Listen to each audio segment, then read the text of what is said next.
नमस्कार विद्यार्थी मित्रांनो, मागच्या भागामध्ये आपण अलॉय बघितले. Definition of alloy, types of alloy, methods of preparation of alloy, then purposes of making alloy. There are two types of alloy, ferrous alloy and non ferrous alloy. Ferrous अलॉयमध्ये स्टीलचे जे टाइप्स आहेत त्यातले काही types आपण आता घेतोय. त्यामध्ये आहे low carbon steel, medium carbon steel and high carbon steel.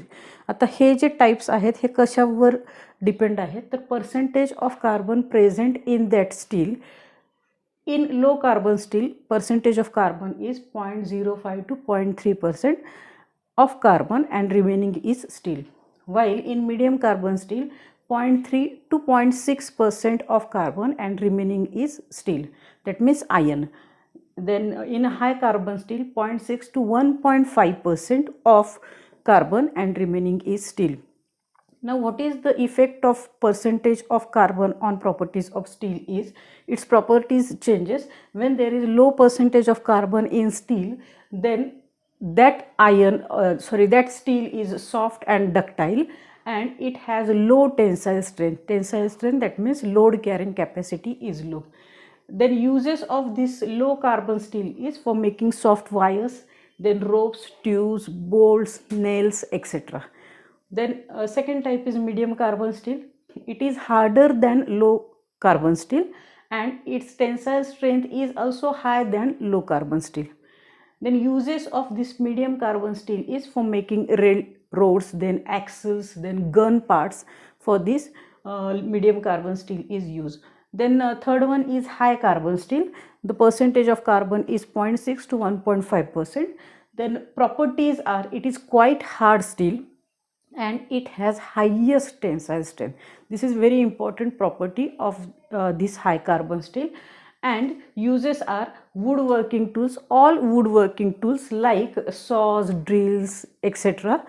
For making these woodworking tools, this high carbon steel is used. Also for metal cutting tools, this high carbon steel. In alloy, last point is non-ferrous alloy, their composition, properties and uses. There are 5 non-ferrous alloy.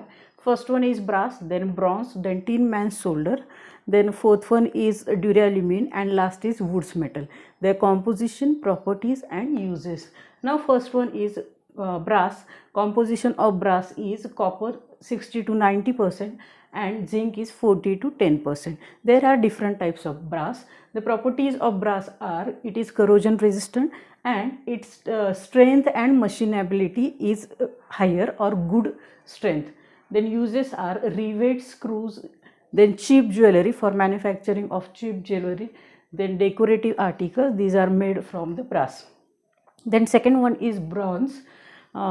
Properties or first see composition, copper 88% and tin 12%. Then properties are, it is highly ductile in nature, then resistant to corrosion, and next one is it can be easily casted or machined. That means easily cut by using cutting tools. Then uses are for making utensils, then statues, coins and musical instruments. This bronze is used. Then third one is tin man's solder. The composition of tin man's solder is tin 66% and lead is 34%. It is a solder alloy and its melting point is 180 degrees Celsius. In MCQs this question is always asked, what is melting point of tin man's solder? Then this is used for joining tin articles. Now next one is duralumin and woods metal, their composition, properties and uses. Alloy is duralumin. Its composition is aluminum 95%, copper 4%, then magnesium 0.5% and manganese 0.5%.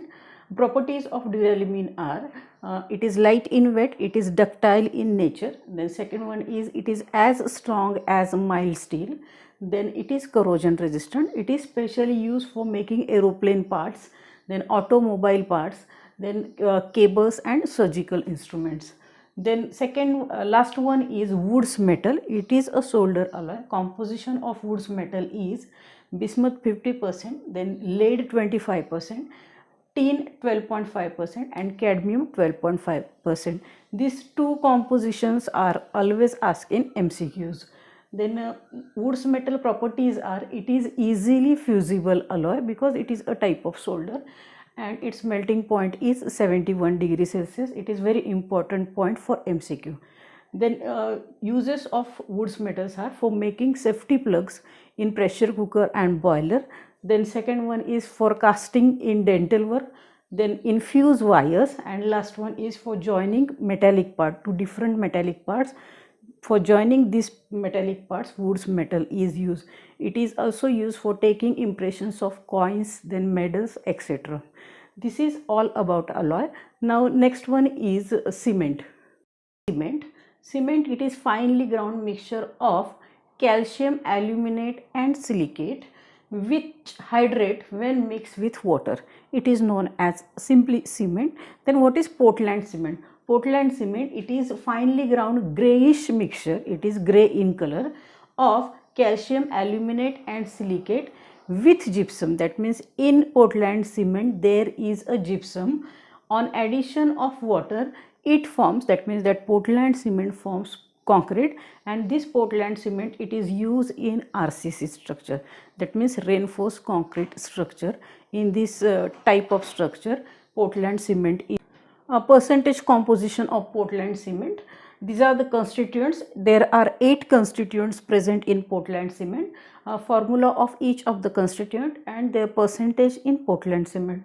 First constituent is lime, that is calcium oxide. Its percentage is 60 to 67%. Then silica, SiO2, 17 to 25%. Then alumina, that is Al2O3, 3 to 8%. Then iron oxide, it gives color to cement. That grayish color is due to presence of iron oxide, Fa2O3, 0.5 to 6%.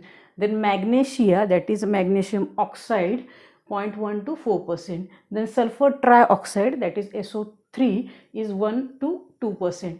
Then soda and potash, that is Na2O and K2O, it is 0.5 to 1.3%.